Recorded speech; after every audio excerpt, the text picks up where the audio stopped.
मध्य प्रदेश की बड़ी बहस में आपका स्वागत है। मैं हूं आपके साथ लिच्छवी रॉय।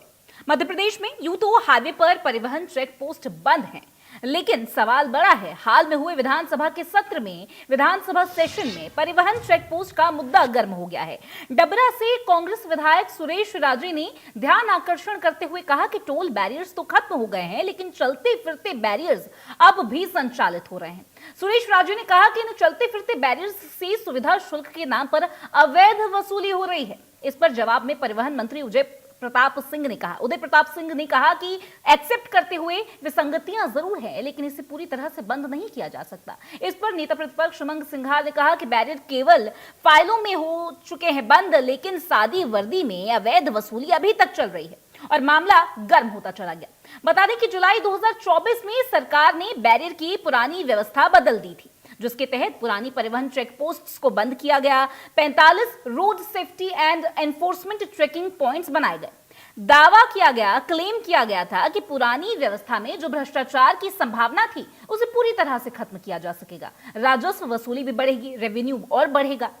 वहीं नए मॉडल आने के बाद भी इस तरह के मामले थमे नहीं हैं। बहरहाल गुजरात मॉडल पर बना ये सिस्टम कितना सफल हुआ ये तो अलग बात है, लेकिन अब सवाल इसी सिस्टम की पारदर्शिता को लेकर उठे। बैरियर गिरता है। ये कहा था कि आपने चेक पोस्ट हटाए, तो आपने हटाए किसके लिए? कि जनता को या ट्रक ऑपरेटर को या वाहन चालक को सुविधा होगी। लेकिन उसका परिणाम ये हुआ, एक जो स्थायी चेक पोस्ट थी जिसका ड्राइवर को मालूम रहता था, वाहन चालक को मालूम रहता था कि ये चेक पोस्ट है, मुझे यहाँ चेकिंग करानी है, उसको बंद करके देखने के लिए तो वो बंद हो गई। उसके एवज में उतनी दूरी पे आपने 10-10 चेक पोस्ट चलित खुलवा दिए। उसमें होता ये है कि एक व्यक्ति कोई भी गाड़ी लेके खड़ा है, उसका ये पता नहीं कि अधिकारी है, कोई नेम प्लेट नहीं है, और कहीं भी उन्होंने कहा इधर गाड़ी रोको, तो वो गाड़ी रोक ली और उन्होंने कहा ये चालान बनेगा। उसको कौन पूछेगा कि तुम कौन हो? ट्रक ऑपरेटर की या बस ऑपरेटर की या वाहन चालक की ये हिम्मत नहीं है उनसे पूछ सके कि वो कौन लोग हैं। इस तरह एक चेक पोस्ट बंद हुई, 10-10 चलित चेक पोस्ट उन्होंने खुलवा दी।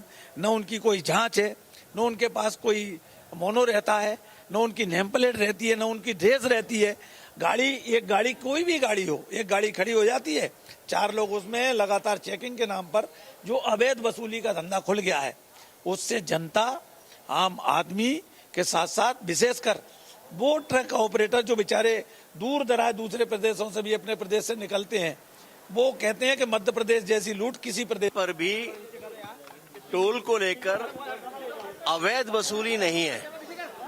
एक बार जब किसी को ये कॉन्ट्रैक्ट मिलता है कि वो टोल वसूली कर सकता है और अगर उसकी समयावधि पूरी हो गई तो उसके पश्चात भी चूंकि उस रोड का मेंटेनेंस आगे भी होना है, वो रोड उसी आधार पर निर्मित हुई है, तो उसमें चूंकि दूसरा किसी के पास कॉन्ट्रैक्ट नहीं है और जब तक कॉन्ट्रैक्ट नहीं होता तब तक संबंधित विभाग यानी Madhya Pradesh road development corporation वो स्वयं ही वहां टोल की वसूली करता है और वो पैसा सरकार के पास ही जाता है और उससे विभिन्न निर्माण के कार्य, उस सड़क का संधारण, ये सब कुछ होता है। और उसमें जो अधिसूचना की भी बात है, वो अधिसूचना ये अधिकार है कि विभाग वो अधिसूचना पूर्व की तारीख से जारी कर लेता है और इसीलिए उसमें कहीं पर भी कोई अवैध स्थिति नहीं है।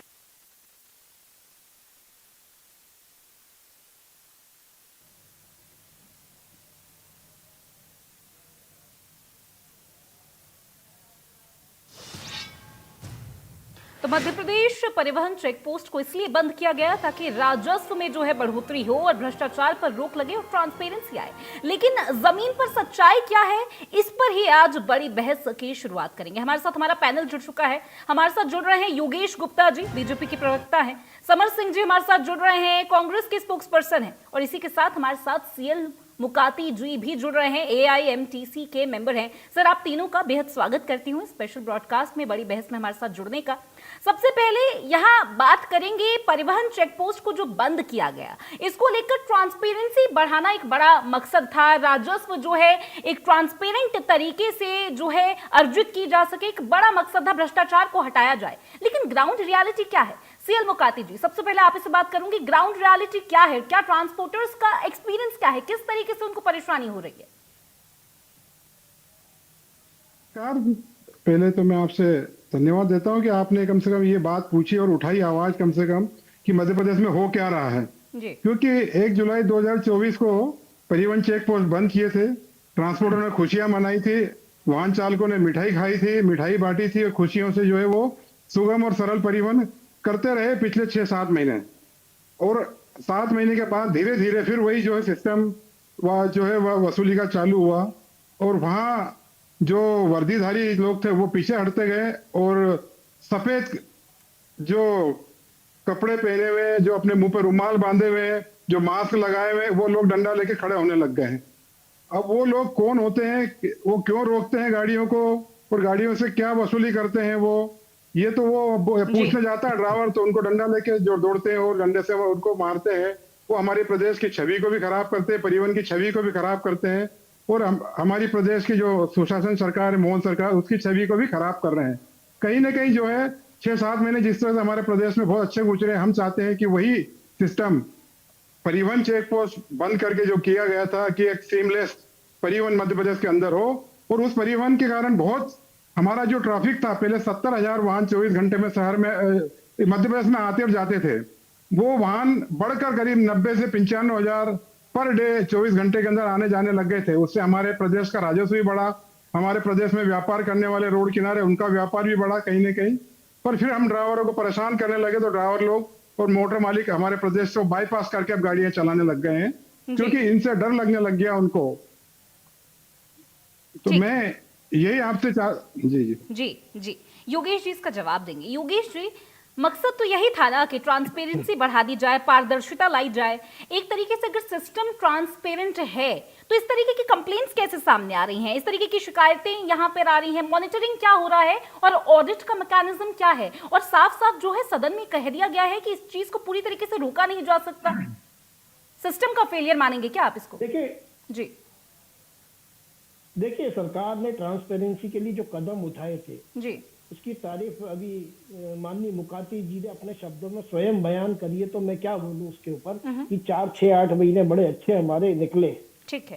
कहने का तात्पर्य मध्य प्रदेश सरकार ने ट्रांसपेरेंसी क्लियर करते हुए जो चेक पोस्ट नाके बंद किए थे वो यथावत बंद है। अब जो बैरियर और जो 45 चेक पोस्ट की बात उठ रही है उसमें एक जो रोड डेवलपमेंट डिपार्टमेंट के माध्यम से कई असंवैधानिक गतिविधियां भी संचालित होती हैं। जो हमारे हाईवेज में शहर के अंदर आवागमन होता है उसको रोकने के लिए भी शासन प्रशासन की जिम्मेदारी बनती है, नैतिक जिम्मेदारी बनती है। उसमें अवैध शराब बिक्री से लेकर अवैध खनन, ड्रग्स और हथियार और अपराधी तत्वों को धर पकड़ करने के लिए भी इस प्रकार की बैरियर व्यवस्था होती है। और निश्चित रूप से उसमें थोड़ी बहुत कुछ विसंगतियां हो सकती है, जैसे माननीय मंत्री जी ने भी अपने प्रश्न के उत्तर में स्वीकार किया है। उन विसंगतियों को दूर करने का प्रयास जारी है। और लेकिन चूंकि इन व्यवस्थाओं के अनुरूप मध्य प्रदेश में हमारी आम जनता भय मुक्त होकर रहे और अपराधियों पर नियंत्रण कसे और अवैध जो वस्तु है, सामग्रियां हैं, वो शहर और प्रदेश में उनका आना रुके, राजस्व वृद्धि हो, ये सब जो मोटी मोटी बातें हैं इनके मद्देनजर इन व्यवस्थाओं को लगभग 40-45 जगहों पर इस प्रकार के बैरियर लगे हुए हैं।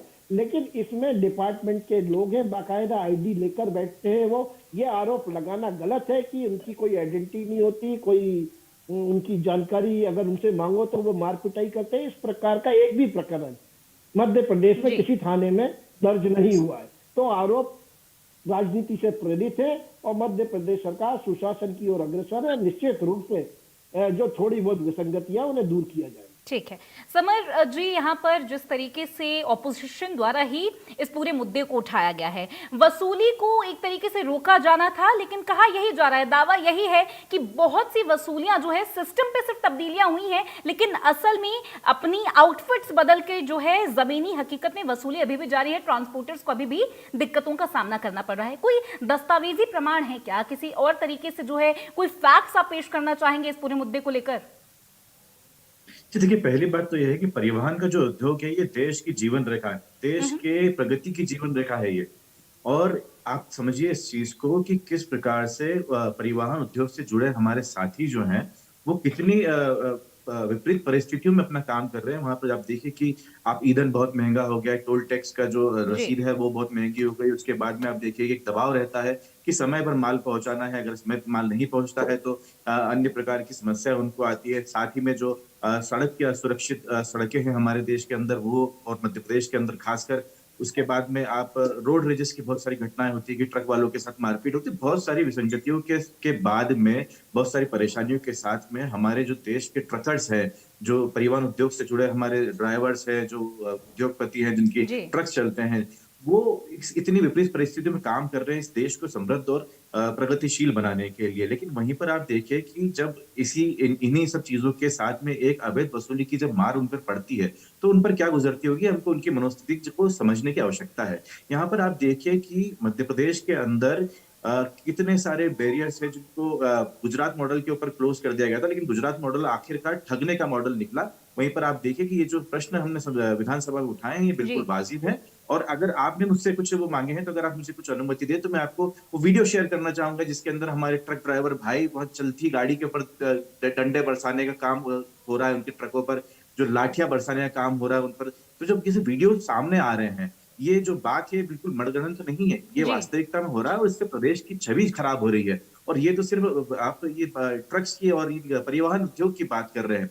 मध्य प्रदेश के अंदर आज हमने उज्जैन के महाकाल लोक, ओमकारेश्वर और इतने सारे हमारे पर्यटन स्थलों को जो डेवलप करा है, वहां जी। पर आप जब भी देखिए कि कोई बाहर की गाड़ी UP number, Gujarat number, Rajasthan number, Maharashtra number आती है तो वहां पर के जो पुलिस वाले हैं, वहां पर वसूली करने वाले हैं, उन्हें भेड़ियों जैसे लपकते हैं। और ये चीजें जो है ये बहुत आम है। मेरे ख्याल से मेरे दोनों साथी वक्ताओं को इस चीज से भी दो चार होना पड़ा होगा। तो ये बात ये है कि हमारे प्रदेश की छवि सुधरे, हमारे देश की प्रगति हो, हमको उस दिशा में काम करना चाहिए। सरकार ठीक को है। बचाना, सरकार को डिफेंड करना हमारा ध्येय नहीं होना चाहिए। हमारा ध्येय होना चाहिए कि हम हर व्यक्ति को एक सुरक्षित यहाँ पर जो है वातावरण दे, जिससे कि वो अपने व्यापार को प्रफुल्लित कर सके और अपने ठीक है। घर को पाल सके। ठीक है। तो समर जी, क्योंकि योगेश जी ने यहाँ पर साफ कहा था कि काफी ज्यादा सुधारीकरण हुआ है, काफी इंप्रूवमेंट हुई है, थोड़ी बहुत लिमिटेशंस जो है एक तरीके से सिस्टम में रह गई हैं, जिसको लेकर काम यहाँ पर लगातार किया जा रहा है। लेकिन अगर ऑपोजिशन, विपक्ष यहाँ पर पावर में आती है तो क्या इस पूरे सिस्टम को एकदम से हटा दिया जाएगा या फिर आपके पास कोई बेहतर विकल्प है? आप इस पे अपनी बात रखिए, योगेश जी भी अपना जवाब देंगे। देखिए, ये बात बिल्कुल भी सरासर गलत है कि हम कोई आरोप लगा रहे हैं। ये बात जी। तो सदन में माननीय उदय प्रताप सिंह जी ने खुद स्वीकार करी कि गड़बड़ियां हो रही हैं। बिल्कुल। अब अगर आपके लिए आपने उसका एक मंत्रालय बनाया है, एक मंत्री जी। बनाया है, आपका इतना बड़ा विभाग है, करोड़ों लाखों लोग जो है उससे संबंधित हैं, हजारों की संख्या में आपके पास में आपके आरटीओ के इनके अधिकारी हैं, जी। तो क्यों ना आप उनसे काम कर सकते हैं? क्या उनका सिर्फ काम जो है सोने की ईंटें बटोरना और दुबई के अंदर फ्लैट खरीदना और करोड़ों रुपए की नकदी जमा करना है? ठीक है, क्या यही योगेश काम जी रह इसका गया जवाब है? देंगे। ठीक है, योगेश जी आप अपनी बात रखिए। देखिए, टोल नाकों की जहां तक बात है, उनका जी। डिजिटलीकरण किया गया है और सीसीटीवी कैमरे की व्यवस्था की गई है। आगामी कुछ दिनों में, कुछ महीनों में चेक पोस्टों पर भी सीसीटीवी कैमरे की लगाने की सरकार मंशा रखती है। एक बात। जी। दूसरी बात, इन्होंने जो आरोप लगाया कि माननीय मंत्री जी ने स्वीकार, माननीय मंत्री जी ने ये कहा है अपने वक्तव्य में कि व्यवस्थाओं को चुस्त दुरुस्त करते हुए मध्य प्रदेश सुशासन की ओर अग्रसर तो है, लेकिन कुछ विसंगतियां हैं, उन्हें शीघ्र ही अतिशीघ्र दूर किया जाएगा। इन्होंने धार्मिक स्थलों का हवाला दिया, तो मैं आपके माध्यम से जानकारी देना चाहूंगा। पिछले वित्तीय वर्ष में 24-25 में, नहीं सॉरी 25-26 में 13 करोड़ से ज्यादा लोग हमारे धार्मिक पर्यटन स्थलों पर आए हैं, जिसका मतलब है कि उनको मध्य प्रदेश सरकार ने वो चाक चौबंद व्यवस्था, वो सुरक्षा, वो सुविधाएं मुहैया कराई हैं कि वो मध्य प्रदेश का पर्यटन के माध्यम से राजस्व भी बढ़ा है। तो मध्य प्रदेश सरकार चारों तरफ से कैसे रोजगार बढ़े, कैसे मध्य प्रदेश सरकार का खजाना भरे, तो जी। कैसे मध्य प्रदेश की धार्मिक नगरियों को पर्यटन से जोड़ते हुए और हमारे अन्य प्रदेशों से आने वाले जो विजिटर्स हैं उनको सुरक्षा मुहैया कराई जाए, ये भी उद्देश्य है। रही बात समर सिंह जी की आरोप की, तो देखिए आरोप प्रत्यारोप तो इनका लगाना काम है। ये शायद भूल गए 15 महीने का कमलनाथ जी का वो काला कार्यकाल, जिसमें उन्होंने वसूली बाबू के रूप में 2 छोटे बाबू और एक बड़ा बाबू वल्लभ भवन में बिठाए थे जी। और 15 महीने लगातार मध्य प्रदेश की जनता के गाड़े कमाई से वसूले गए टैक्स को खून के भांति इन्होंने चूसने का काम किया था। ये सम्मानित मीडिया के समक्ष भी है, प्रदेश की जनता भी भली भांति जानती है। ठीक है। और निश्चित रूप से हम मध्य प्रदेश को आगे ले जा रहे हैं, आत्मनिर्भर करते हुए। हमारे हाईवे चकाचौंध हैं आज की डेट में, और हमारे टोल नाकों पर भी सुरक्षा व्यवस्था पहले के मुकाबले काफी चुस्त दुरुस्त की गई है। जिन ट्रक ड्राइवरों के ऊपर ये लाठी और डंडों के हमले जी। के वीडियो का एक भ्रामक उदाहरण पेश करना चाहते हैं, तो निश्चित रूप से वो अवैध गतिविधियों में संचालित होंगे। और इस प्रकार जैसे कि कुछ घटनाएं हमने अभी हाल ही में देखी है पशुओं का संचालन करते हुए और इस प्रकार का, तो वो वीडियो तो हो तो बात अलग है, लेकिन एक भी इस प्रकार का वीडियो नहीं है जो हमारे चेक पोस्टों पर किसी ट्रक ऑपरेटर के ऊपर लाठी डंडों या गुंडागर्दी का ठीक कोई है, प्रमाण हो। ठीक है योगेश जी, लेकिन दिक्कत तो जरूर है जमीनी स्तर पर, ग्राउंड रियलिटी में दिक्कत है, तभी जो है ऑपोजिशन को भी जो है जनता ही चुनती है, जनता की आवाज उठाना ऑपोजिशन का काम है। तो दिक्कत को लेकर जो है उन्होंने अपनी आवाज उठाई है। बात यह है कि जुलाई 2024 में जब 45 एनफोर्समेंट चेक पोस्ट बनाए गए, तो उसके बाद क्या इसकी पूरी ऑडिटिंग डिजिटल है? और अगर हाँ, तो इलीगल कलेक्शन वसूली की बात करें तो इन सारी चीजों के लिए स्पेस बचता कहां से है? दिक्कत की जड़ पकड़ना बेहद जरूरी है ना। अभी तक क्या कुछ मॉनिटर किया गया है? देखिए जो जिम्मेदार लोग हैं, जिनकी जिम्मेदारी तय की गई है, जिनकी अकाउंटेबिलिटी सुनिश्चित की गई है, अगर वो अपने कर्तव्य परायणता से काम नहीं कर रहे हैं, तो ऐसे लगभग 18% से ज्यादा स्टाफ के ऊपर कार्रवाई भी की गई है। 18% से ज्यादा स्टाफ या तो निलंबित किया गया है या लाइन अटैच किया गया है। और स्टाफ की थोड़ी बहुत कमी है, इस बात से मैं इनकार नहीं करूंगा। नई भर्तियां की जा रही हैं और आगामी व्यवस्था को और सुदृढ़ बनाने के लिए इलेक्ट्रॉनिक उपकरणों के माध्यम से, सीसीटीवी फुटेज के माध्यम से और डिजिटलीकरण के माध्यम से हम चाक चौबंद व्यवस्था की ओर अग्रसर हैं। थोड़ा समय और लग सकता है, लेकिन निश्चित रूप से विसंगतियां दूर करने में डॉक्टर मोहन यादव की सरकार प्रयासरत है। ठीक है, मुकाती जी आपके पास आ रही हूँ। यहाँ पर इस पूरी मॉडल का क्या एक independent third party audit authority होना चाहिए, यानी कि एक स्वतंत्र थर्ड पार्टी ऑडिट जिसके तरीके से राजनीति से ऊपर उठकर, पॉलिटिकल लैंडस्केप के ड्रामा से ऊपर उठकर जो है ट्रांसपोर्टर्स को कुछ फायदा मिल सके और इन सारी राजनीतिक आरोपों से हटकर जो है कुछ काम किया जा सके। आपकी क्या राय है इसको लेकर? मैं समर सिंह जी से भी बात करूंगी जी। बिल्कुल मैडम, एक अथॉरिटी होना चाहिए जो इनको वॉच करे, उनको निगरानी करे, ताकि ये जो सारा जो सिस्टम वहां पे भ्रष्टाचार का जो बैठा हुआ है वो उस पर लगाम लगे। क्योंकि वहां पर टोटल अभी केस का काम होता है, ऑनलाइन तो सिस्टम ही नहीं है उनके पास। चालान बनाते हैं, केस लेके आओ। अरे कैसे केस लेके आएगा ड्राइवर? कहाँ केस लेता है? आज मोदी जी का जो सपना है डिजिटल इंडिया, तो वो सपना तो वहां हमारे परिवहन विभाग उसको जो है सफल नहीं होने दे रहा है। और साथ में जब वसूली हो रही है और उस वसूली के लिए वो अकाउंट सिस्टम, उनके लिए प्राइवेट लोग बैठे हैं, उनके ऑनलाइन अकाउंट देते हैं वो ड्राइवरों को, उसमें पैसे डलवाते हैं। तो ये जो हमें इसको वॉच करना पड़ेगा और इसके ऊपर हमें जो आपने बोला निगरानी, और हमारे जिस तरह से पहले 6-7 महीने कलेक्टर और एसपी को जो आदेश दिए गए थे कि चेकिंग पॉइंट के आसपास जो है आप वॉच करें, तब वो सिस्टम जो है बिल्कुल बेहतर चल रहा था। और जब से ये 7 महीने बाद फिर धीरे धीरे उनकी निगरानी वहां खत्म हुई और इनकी मनमानी अपनी चालू हो गई।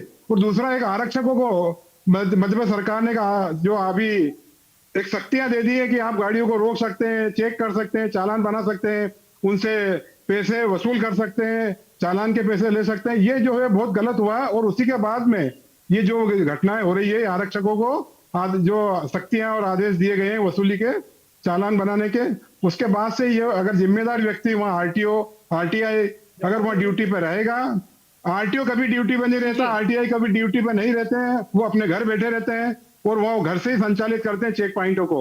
अगर वो निगरानी वहाँ व्यवस्था बनेगी तो वो वाकई में एक बहुत अच्छा सिस्टम डेवलप हो सकता है। हम गुजरात मॉडल को क्यों अपनाएं? मध्य प्रदेश में क्या ऐसे अधिकारी नहीं है, क्या ऐसे आईपीएस नहीं है जो यहाँ मध्य प्रदेश का एक मॉडल बना दे और जो पूरा देश के अंदर उसको मिसाल कायम करे कि मध्य प्रदेश में पारदर्शिता के साथ सीमलेस और टेक्नोलॉजी का उपयोग करके वाहनों की चेकिंग होती है और वहां किसी भी तरह का कोई अवैध वसूली नहीं होती, नहीं कोई वहां मोबाइल से फोटो खींचकर ड्राइवर को चालान के नाम पर वसूली नहीं करता है। हमारे पड़ोसी राज्य जिस तरह से यूपी, वहां पे योगी बाबा का राज्य, वहीं वही इंस्पेक्टर होते थे, वहीं वो आरटी होते थे। आज वहां इतना भय मुक्त परिवहन होता है कि वहां के मतलब वहां के इतने वहां पे कभी कोई आरोप प्रत्यारोप नहीं लगते चेकिंग के, अवैध वसूली के। और योगी बाबा के यहाँ 24 घंटे सीमलेस परिवहन होता है और बिल्कुल सुखी परिवहन होता है। सुखी से जो हमारे चालक भाई है वो व्यापार करते हैं वहां पे। ठीक है, ठीक है। समर जी, यहाँ पर जो है एक थर्ड पार्टी ऑडिट सिस्टम की बात हो रही है। एक प्रॉपर ऑडिट के बाद जो है काफी ज्यादा सुधार जमीनी स्तर पर आ सकता है, ऐसा जो है एआईएमटीसी की तरफ से भी आवाज उठाई जा रही है। आपको क्या लगता है कि जो सिस्टम फ्लॉड है इसको पूरी तरीके से रोल बैक कर लेना पड़ेगा या फिर एक ऑडिट सिस्टम के साथ जो है सुधार हो सकता है? क्या कहेंगे, आपकी क्या राय है इसको लेकर? जी, एक अधिकारी को, कर्मचारी को अगर ईमानदारी से नौकरी करने के लिए हमें एक थर्ड पार्टी को रखना पड़े जी। तो ये इससे शर्मनाक बात क्या होनी चाहिए। हमारा सीधा आरोप है कि भारतीय जनता पार्टी के लोग शराब परिवहन और अवैध खनन के धंधों के मास्टरमाइंड सरगना हैं और यही लोग अपने अपने इलाकों में इस प्रकार की अवैध चेक पोस्ट चला रहे हैं। हम ये आरोप लगाते हैं कि जहां पर चेक पोस्ट है वहां पर ठेकेदारी की प्रथा के अनुसार ठेकों पर चेक पोस्ट दे दी गई है और इन्हीं के लोग जो है वहां पर वसूली कर रहे हैं। जी। जिस प्रकार से मुकाती जी ने कहा कि वहां पर आरटीआई आरटी कोई मतलब जो अधिकारी है, कांस्टेबल है, टीआई है, वो कोई मौजूद नहीं होता है वहां पर। हमारा ये आरोप है कि वहां पर सिर्फ और सिर्फ भारतीय जनता पार्टी के समर्थित गुंडे सड़कों पर खड़े होकर हमारे ट्रकर्स को, हमारे परिवहन उद्योग में लगे मित्रों को लूटने का काम कर रहे हैं, भाइयों को लूटने का काम कर रहे हैं। और इसके ऊपर आप देखिए कि इस देश के अंदर हम आज 21वीं सदी में हैं और जब वहां पर आप देखेंगे कि सारी चीजें टेक्निकली आप देखिए कि इलेक्ट्रॉनिक हो गई है, हमारे पास मॉनिटरिंग सिस्टम बहुत सारे हैं, सीसीटीवी के अंदर आपने देखा किस प्रकार सीसीटीवी के अंदर भारतीय जनता पार्टी के जो है व्यक्ति पकड़ाए थे घिनौने कृत्य करते हुए। ऐसे सीसीटीवी ये भी रोडों पे भी लगा सकते हैं जी। क्या सिर्फ वहां पर भारतीय जनता पार्टी के लोगों की फिल्में बनाने के लिए थोड़ी ना है, यहाँ पर भ्रष्टाचार रोकने में भी उसको काम में लिया जा सकता है। लेकिन ये करना नहीं चाहते क्योंकि इनके निजी स्वार्थ इनसे जुड़े हुए हैं। साफ बात यह है कि अगर भारतीय जनता पार्टी के लोगों का अगर इसमें इन्वॉल्वमेंट है तो सरकार को उसका जो है ऑडिट कराना चाहिए। थर्ड पार्टी ऑडिट के हमारे अधिकारी है, आईएएस आईपीएस इतने सारी पूरी लॉबी है हमारे पास में, उनसे क्यों नहीं करवाते? ठीक है योगेश जी, यहाँ पर समर जी ने अपनी बात रख दी है।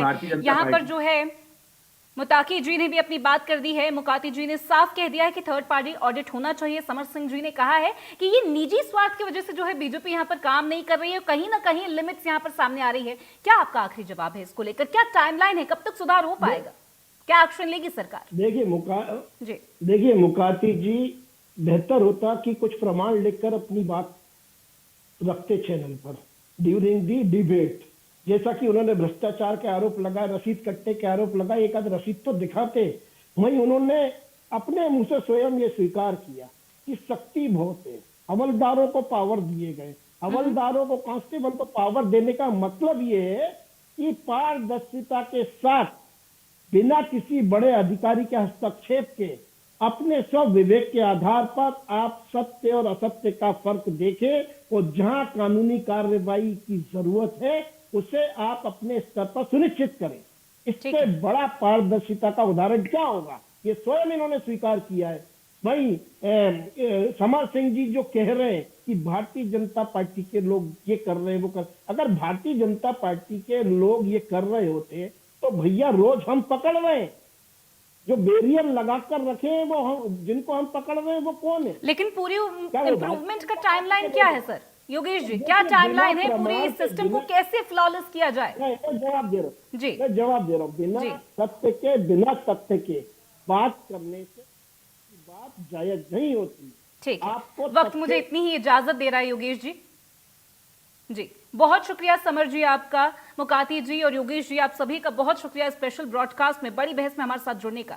यहाँ पर ये जो परिवहन चेक पोस्ट को हटाने की बात हो रही है, ये सवाल सिर्फ और सिर्फ राजस्व का, रेवेन्यू का नहीं है, ये सवाल पारदर्शिता का है, ये सवाल है सरकार के सिस्टम की विश्वसनीयता का। और अगर ट्रांसपेरेंसी है तो शिकायतें क्यों आ रही हैं, और अगर शिकायतें हैं तो सोल्यूशन कब मिलेगा, ये बड़ा सवाल है। इसको लेकर सरकार क्या काम करेगी और विपक्ष किस तरीके से आवाज उठाएगा, ग्राउंड रियलिटी क्या होगी, ये देखने वाली बात है। फिलहाल के लिए बड़ी बहस में आप सभी के साथ बस इतना ही। आप लोग बनी रहिए बाकी की हर बड़ी खबर के लिए इंडिया न्यूज मध्य प्रदेश छत्तीसगढ़ के साथ। नमस्कार।